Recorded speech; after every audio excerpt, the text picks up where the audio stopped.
여러분 안녕하십니까? 백만개미 한석우입니다. 11월 16일 수요일 시장 정리하겠습니다. 뉴욕 시장에서는 예상보다 좋게 나온 PPI요, 생산자 물가 지수 때문에 뉴욕 3대 지수를 상승 마감시켰습니다. 그런데 이제 미국 시간으로 오후에 폴란드의 러시아에서 발사된 걸로 의심되는 그런 이제 미사일 피격 사건으로 이제 시장이 잠시 주춤을 했지만 다시 좀 회복하면서 결과적으로는 3대 지수가 모두 상승 마감을 하면서 끝났습니다. 우리 시장도 오늘 상승 출발을 했지만 결국은 상승세를 좀 지켜내지 못하는 꼬리를 달리긴 했지만 음봉을 만드는 그런 모습을 나타냈습니다. 코스피 시장 같은 경우에 0.27% 상승하면서 출발을 했지만 어제에 이어서 오늘도 출발 당시에 외국인들의 매도가 강하게 나왔고 또 이 기관 매도하고 합쳐지면서 한때 지수가 2450 밑으로 떨어지기도 했었습니다. 그렇게 그러다가 이제 하락폭을 좀 줄여가던 차에 마지막 이제 종가 무렵에서는 외국인들이 어제랑 똑같은 결과입니다. 그러니까 외국인들이 시장이 좀 쉬어가야 한다는 거에는 좀 내심 동의하는 거 아닌가 하는 생각이 들어요. 그런데 이제 주요 사는 종목들을 좀 낮게 사는, 그래서 종가에 들어와서 이렇게 걷어가는 그런 모습을 계속해서 오늘도 이제 보여주고 있습니다. 그래서 원래 쭉 마이너스권에 매도권에 있다가 정치 효과를 지나면서 매수권으로 바뀌는 이제 그런 모습을 보여줬습니다. 그래서 오늘 코스피 시장에서 외국인들은 411억을 순매수했고요. 기관은 2111억을 팔았습니다. 순매도했고 개인들은 1763억을 순매수하면서 시장을 마감했고 지수는 2477.45포인트 어제보다 0.12% 밀렸습니다. 그 다음에 이제 코스닥 같은 경우도 0.21로 좀 강보권 이상에서 출발을 하긴 했는데 이것도 중간에 지수 740 밑으로 떨어지기도 했었습니다. 그러다가 이제 반등을 두 차례 이렇게 시도해서 했었는데 결국은 그 반등에 성공하지 못하고 지수는 이제 파란색을 보이는 그런 모습을 나타냈습니다. 오늘 이제 코스닥 시장에서 기관은 뚜렷한 방향을 찾지 못하고 그냥 지켜보는 그런 상황이었고 개인들은 샀고 외국인은 팔았고 이렇습니다. 그래서 오늘 코스닥 시장에서 외국인은 1548억을 순매도했고요. 기관은 1억을 순매수했습니다. 그러니까 거의 그냥 관망했다 이렇게 보시면 되죠.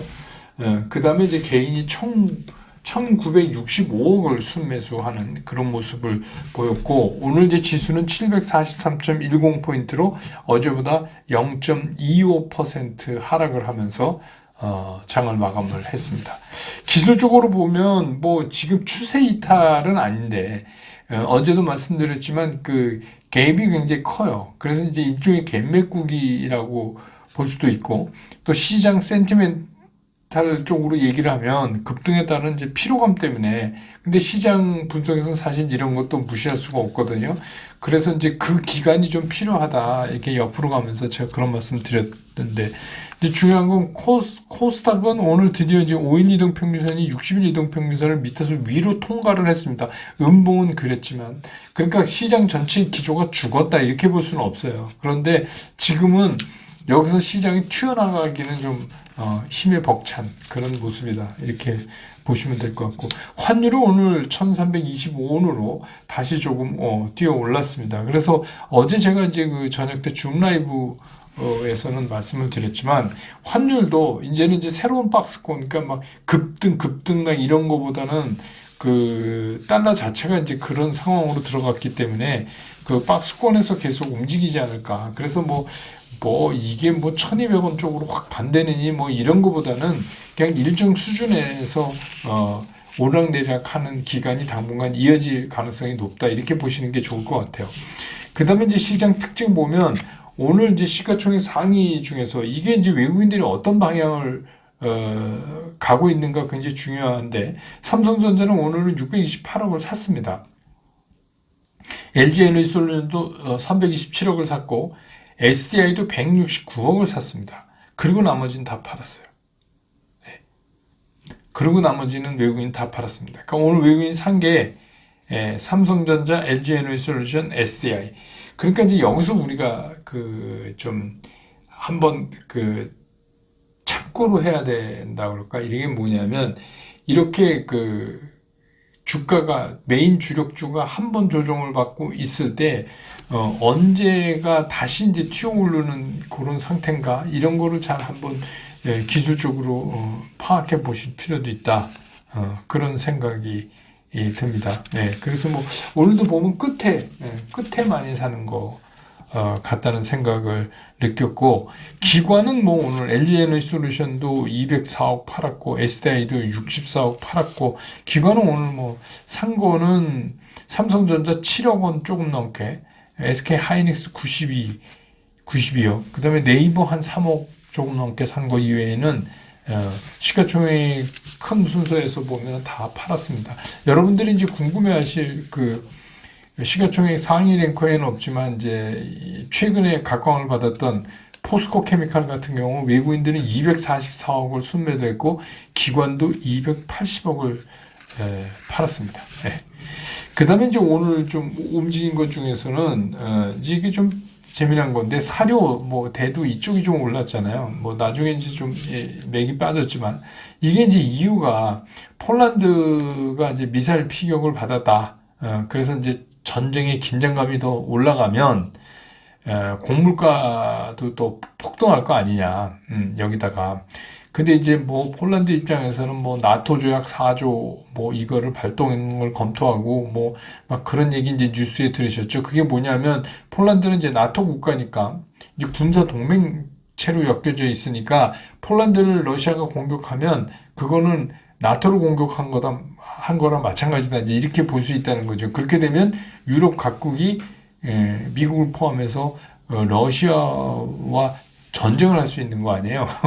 이론적으로는. 근데 이제 제가 텔레그램에 보여드렸지만 최근 나온 뉴스에 의하면 바이든 대통령도 뭐 러시아 미사일이 아닌 것으로 파악하고 있다 하고 이제 뒤이어서 그건 우크라이나에서 쏜 공대지 미사일이다 이렇게 이제 결론이 났습니다. 이게 좀 해프닝이에요. 그래서 내일은 이제 이런 것들이 어떻게 이제 주가가 움직일지 모르겠어요. 조선 기자재, 뭐 피팅 이런 것도 이제 여기가 다시 전운이 더 격화되면 이제 에너지가 폭등하고, 그럼 이제 유럽에 이제 가스 문제나 이런 게 더 되니까 LNG선 뭐 호황 지속, 그래서 에너지 수급의 중요성 이런 게 부각되면서 오늘 이제 그런 것들도 좀 올랐고, 또 내일 빈살만 왕세자가 사우디 왕세자가 오잖아요. 그래서 이제 거기에 관련돼서 네옴시티 관련주 일부 뭐 이런 것들이 또 국내 삼성물산을 비롯한 5개사가 네옴시티의 그린 수소 공장 건설을 추진한다. 이건 이제 우리가 먼저 이제 예전에 바이든 대통령 때처럼 왕세자가 방한하니까 먼저 우리가 선물을 한 겁니다. 우리 5개 회사가 뭉쳐서 네옴시티에다가 그린 수소, 녹색 수소가 아니라 그린 수소입니다. 그러니까 이제 청정 수소가 아닌 거는 화석 연료를 막 떼서 그걸로 전기를 만들어서 그걸 가지고 물을 분해해서 수소를 만드는 거고, 그린 수소는 천연 가스, 이게 천연가스로 발전을 해서 그걸로 수소를 만드는 거고, 지금 이제 우리나라가 오늘 이제 제의한 거는 그린 수소입니다. 그린 수소. 그러니까 청정 에너지로 전기를 만들어서 그 전기를 가지고 수소를 만들어내는 이제 그래서 거기에 관련된 것들도 좀 움직이고 뭐 그랬습니다. 그 다음에 이제 미디어, 드라마, 영화, 엔터테인먼트 일부, 요런 거. 엔터테인먼트는 이제 실적이 좋은 2개사가 집중적으로 좀 주가가 오르는 걸 보여줬고, 이거는 이제 어제 한중 정상회담 이후에 이제 문화교류에 대해서는 좀 개방적인 자세가 확인됐다. 그러니까 이제 우리로 보면, 한학령이라고 그러죠. 한학령. 이거 해제를 좀 기대하는 거죠. 그렇게 되면 이제 여러 분야에서 그래서 이제 거기에 관련된 거 그다음에 이제 뭐 또 하나 있다면 넷플릭스가 어제 BOA가 그 투자 등급을 두 단계나 올렸잖아요. 그래서 주가도 뭐 10% 이렇게 오르고 그래서 그 영향도 받아서 뭐 미디어 드라마, 영화, 뭐 엔터 일부주 뭐 이렇게 이제 움직이고 뭐 그랬습니다. 그 다음에 이제 뭐 개별 종목은 STX가 이게 태백시하고 그 산업단지 그 시설 유치 협약을 맺었다. 이래서 이틀째 상한가인데 이게 이제 거기서 뭐 하는 거냐면 그 산단에서 희귀광물 이제 이렇게 들여다 재련하고 뭐 이런 거예요. 그 요새 희귀광물 하도 뭐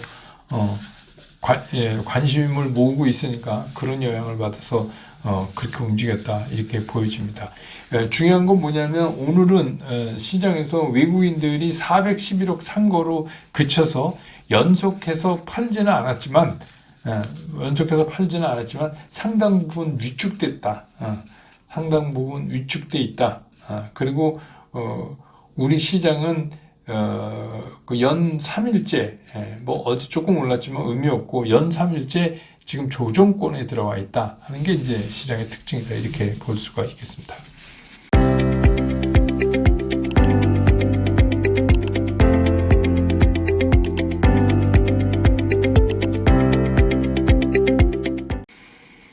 시장을 좀 보면 어제 이제 미국 시장에서 CPI 지난주에 이어서 이제 PPI가 발표됐잖아요. 역시 이제 시장에 유리한 수치가 나왔어요. 그래서 시장에서는 내심 이제 그 연준의 금리 인상 속도가 좀 스텝 다운 되거나 좀 이렇게 느려지거나 심지어는 멈춤 이거를 막 기대해서 막 얘기하는 분들도 계세요. 그리고 이제 더 나가서는 피벗 심지어는 이제 뭐 멈춤이 아니라 이제 금리를 다시 내릴지도 모른다 이렇게 이제 얘기를 하고 있는데 뭐 어제 그 발표된 PPI를 보면 확실히 이제 그 물가 상승률이 줄은 거는 맞아요. 그래서 0.2% 나왔는데 예측을 0.5% 했고 코어 PPI도 뭐 거의 비슷한 수준. 근데 이것도 한 0.4% 예상을 했었는데 이렇게 보면 굉장히 잘 나온 거죠. 그래서 이제 그 지난주에 CPI에 의해서 이번에 PPI도 시장에서 보면 상당히 이제 긍정적으로 나온 수치이기 때문에 인플레이션 상투치인 게 확실하니 그리고 연준이 바라는 것까지는 아니지만 연준은 뭐 이제 2%대 얘기하는 거지만 그건 아직 멀리 있지만 이런 속도로 빠르게 연준의 목표치에 다가가니 이제 연준 손들고 항복해라 이런 얘기죠. 그러니까 경기 침체가 만약에 니네가 그러지 않으면 세게 온다. 이런 겁니다. 그러니까 지금 시장을 제가 이제 왜 이 말씀 드리냐면 시장의 낙관론의 근거예요. 이게 무지무지한 낙관론의 근거가 이런 겁니다. 연준 니네 더 버티면 안 돼. 그러면 경기 침체 이제 굉장히 심해져. 그러니까 이렇게 되면 선제적으로 니네가 금리 인상을 이제 멈춰야 돼. 뭐 이제 이런 얘기입니다. 근데 이제 제 생각엔 그렇게 기대하는 것도 좋지만 기대가 너무 현실을 너무 앞서 나가는 것 같아요. 뭐 그게 항상 주식시장의 문제이긴 하지만 근데 이제 연준 입장에서 보면 연준은 뭐 물가 상승률 둔화는 자기네들이 바라던 목표니까 당연히 반기겠죠. 근데 이제 연준에 관련된 지방 연은 총재나 이런 사람들 말을 좀 들어보면 그 추가적인 금리 인상의 필요성에 대해서는 지속적으로 얘기하고 있어요. 그러니까 그 얘기가 뭐냐. 이렇게 물가 상승률이 둔화됐는데도 그런 이유가 뭐냐. 그러니까 애틀란타의 그 라파엘 보스틱 총재 같은 사람도 이게 제품 쪽 문제가 아니라 서비스 쪽 그 가격 상승폭도 그것도 둔화되길 원한다. 이런 얘기를 하고 있는 거예요. 그러니까 그 얘기를 풀어서 얘기하면 실업률이 조금 더 올라갈 때까지는 우리 그냥 경기 침체를 인지해도 금리 인상은 계속 해야 된다. 이런 얘기나 똑같은 얘기고 또 그 필라델피아의 패트릭 라커인가요? 이 사람 이름 좀 그런데 뭐 그 향후에 금리 인상 속도가 좀 느려질 거다. 이런 거는 얘기하면서 금리 인상을 멈추겠다는 소리는 안 했어요. 그래서 오히려 통화 정책이 경기를 충분히 제약하고 있는 수준으로 가고 있다. 그 얘기는 무슨 얘기냐? 이것도 이제 다시 쉽게 풀어서 얘기하면 우리가 그 물가를 잡기 위해서 이런 강력한 통화 정책을 쓰기 때문에 그게 경기를 조금 침체나 그런 그 사이드 이펙트 부작용이 있는 거는 감소할 수밖에 없다 하는 얘기를 하고 있는 거예요. 이거 보면은 다 이제 매파적 발언이에요. 그래서 이제 제가 이제 드리고 싶은 말씀이 뭐냐. 이렇게 이제 CPI, PPI가 이렇게 이제 조금 고개를 숙여서 이렇게 갔다고, 연준을 너무 그렇게 쉽게 보면 안 된다. 연준이 뭐 이거를 뭐 그랬다고 그래서, 그런가 보다. 연준 그렇게 안 할 것 같다. 하는 게 이제 제 생각이에요. 연준이 그렇게 뭐 손바닥 뒤집도 그렇게 안 합니다. 그게 뭐, 이게 결국 세계 경제를 이렇게 해야 되는데 그렇게 급히 핸들을 틀고 이러는 거는 오히려 바람직하지 않다고 보이거든요. 그리고 아직 뭐 물가가 그래서 잡혔다고 볼 수는 없잖아요. 추세가 꺾인 거는 맞지만. 그래서 이런 거죠. 첫째로 연준이 이번에 확실하게 그 인플레이션을 잡지 않으면 이게 괜히 경기 침체만 하면서 인플레이션도 못 잡는 이제 바보 멍충이가 되는 거죠. 근데 연준 입장에서 그렇게 하고 싶지는 않을 거예요. 어차피 이제 지금 뭐, 비난은 받았는데, 늦게, 그, 인플레이션, 늦게 시작했다. 인플레이션을 잡는 거를, 등등 시작해서. 근데, 자이언트 스텝을 네 번이나 연달아서 해놓고, 지금 와서, 뭐, 예를 들어서 갑자기 뭐, 스텝 다운, 예를 들어서 다음 달에 뭐 50bp를 막 25bp 막 읽고 그 다음에 멈추고 그 다음에 내리고 뭐 이렇게 하지는 않을 거다는 거죠. 그렇게 하면 이제 제가 조금 전에 말씀드린 이상한 결과가 올 수도 있고 그리고 이제 그 시장에서 주가와의 관계를 보면 우리가 왜 그 시장 얘기할 때 항상 이러잖아요. 주가가 선반영됐다. 주가가 선반영됐다. 이런 얘기 하잖아요. 근데 사실 선반영됐는지 안 됐는지는 나중에 지나봐야 알아요. 근데 그 선반영됐다고 얘기하는 게 이제 이 확실한 뭔가 에비던스를 못 받을 때 이제 그런 얘기 많이 쓰는데 그렇다면 지금 금리 인상 속도 조절이나 아니면 뭐 그런 예측을 금리 그 올리는 속도가 툭 떨어지거나 멈출 거라는 예측은 시장이 충분히 한 거 아닌가 이런 생각도 한번 해야 돼요. 그래서 여기까지 온 거죠. 그래서 여기까지 온 거죠.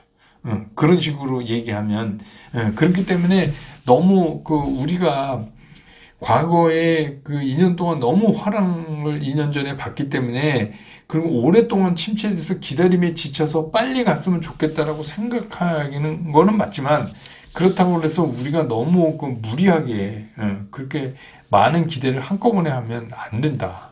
그런 생각이 들어요. 그리고 이제 특히 우리 시장 같은 경우는 그동안에 이제 소위 말하는 차이나 런 그래서 중국을 이탈한 그 자금들이 이머징 마켓에 그 투하되는 자본들이 그게 이제 우리 시장의 수급을 도왔다 이렇게 이제 볼 수 있는 거 아닙니까? 그러니까 이제 하나의 예를 들면 어저께 이제 워렌 버핏의 그 버크셔 해서웨이가 처음으로 이제 그 반도체 주식인 TSMC가 아니고 ADR 같아요. TSM이라고 하는 거 자료를 보니까 그거를 우리 돈으로 5조 4천억이나 매수했다는 게 이제 발표가 됐잖아요.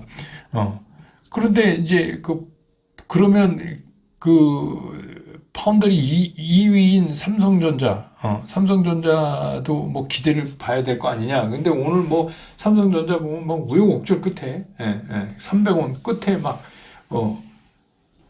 외국인들이 샀어요. 외국인들이 사서, 끝에 이제 사서, 뭐 그동안 뭐 한 달 반 정도 계속 샀으니까, 사서 300원 올려놓는데 그쳤단 말입니다. 그러니까 이제 왜 TSMC는 워렌 버핏이 선택했는데 왜 삼성전자는 안 하냐? 그러니까 삼성전자도 이제 이렇게 도움이 된다. 이렇게만 보지 말고 또 시각을 다른 쪽으로 주식시장에서 그게 굉장히 중요해요. 근데 그동안에 그 미중 관계가 상당히 나빴고 미국이 계속 중국을 압박했고 또 시진핑이 3년 이미 결정되고 이름으로 해서 어떻게 보면 차이나 중국을 떠나는 자금들이 그것들이 이제 들어온 거 아니에요. 근데 이제 뭐 완벽하진 않지만 뭐 미중 정상회담도 G20대 열렸고 뭐 어떻게 해서 일단 이제 물꼬를 튼 거니까 과거보다는 긴장 그리고 이제 중국의 대만 침공에 가는 위험도 이제 많이 좀 줄어들어 있는 그러면 오히려 그 워렌 버핏이 이걸 했기 때문에 대만향 투자가 늘어날 수도 있다. 그러니까 삼성전자보다 TSMC를 그러니까 외국인 입장에서 똑같은 반도체 회사를 사는데 어디를 살 거냐를 한번 생각해 보세요. 그리고 삼성전자가 1위 업체가 아니잖아요. 뭐 메모리는 우리가 좀 그렇지만 그러니까 그런 이제 의미로 한번 시장을 또 보는 시각으로도 봐야 된다. 그러면 뭐 여러분 아시지만 뭐 TSMC 어제 많이 올랐는데 그러면 뭐 워렌 버핏이 샀으니까 우리도 TSMC 사자 그러지 삼성전자 사자 이러지 않을 수도 있잖아요. 외국인 입장에서 그러니까 이게 생각을 한쪽으로만 내가 좋은 쪽으로만 자꾸 생각하지 말고 좀 반대편 생각도 해보고 이렇게 해볼 필요가 있다. 그래서 너무 많이 바라지는 말아야 한다. 연준이 가는 대로 그 팩트대로만 따라가야지 내가 막 생각해서 이건 이렇게 하고 이렇게 되니까 내가 무슨 연준의 점도표 찍는 사람 중에 하나도 아닌데 우리가 뭐 그거 갖고 뭐 계산해 보니까 뭐 이렇게 해서 뭐 이 정도 스피드로 물가가 안정되고 어떻게 하면 코어 CPI 중에서 차지하는 포션이 뭐 어떤 업종이 어떻고 어쩌기 어떻고 뭐 이렇게 하면서 우리가 그렇게 뭐 분석하는 건 좋은데 그거를 아전인수격으로 자꾸 할 필요는 없다. 심지어는 뭐 20년 만에 뭐 최고의 투자의 기회가 온다 막 이러면서 이제 그런 사람이 있어요. 근데 그거는 그렇게 하면은 이제 또 주식 투자 엉망됩니다. 그러니까 우리가 이제 시장은 어차피 오르게 돼 있어요. 제가 말씀드렸잖아요. 어차피 오르게 돼 있는데 그렇게 빨리 가는 거 아니고 또 한두 차례 우리가 또 부침도 겪어야 되고 그러면서 갈 거라는 생각이에요. 그러니까 이제는 느긋하게 간다 이런 생각을 가져야지 팍 튀어 오른다? 그렇게 생각하면 실수하죠. 실수합니다. 그래서 뭐 우리가 주식 투자를 하면서 꿈꾸는 건 자유예요. 내가 막 이렇게 꿈꾸고 시장이 이렇게 되면 좋겠다. 그거야 뭐 돈 받지 않는 건데 자유죠. 그러니까 모든 투자자가 꿈꾸는 건 자유인데 이게 꿈하고 생시하고 구분 못하면 목류병 환자가 되는 겁니다, 여러분. 그러니까 직시해야 돼요. 지금은 딱 팩트만 갖고 얘기를 해야지 우리가 뭐 어설픈 분석, 내 의견으로 시장은 이렇게 될 거다 이렇게 하는 게 굉장히 위험한 그런 상황에 있는 시기예요. 그러니까 그래도 느긋하게 생각하시면 제가 그랬잖아요. 오를 수밖에 없다. 이제 주식은 떨어지는 것보다. 근데 한두 차례 좀 굴곡은 각오해야 된다. 근데 뭐 그거 하더라도 따라가서 오르기만 한다면 좋은 거죠. 그렇게 생각하시는 게 훨씬 나은 거 아닌가. 너무 서둘지 마세요.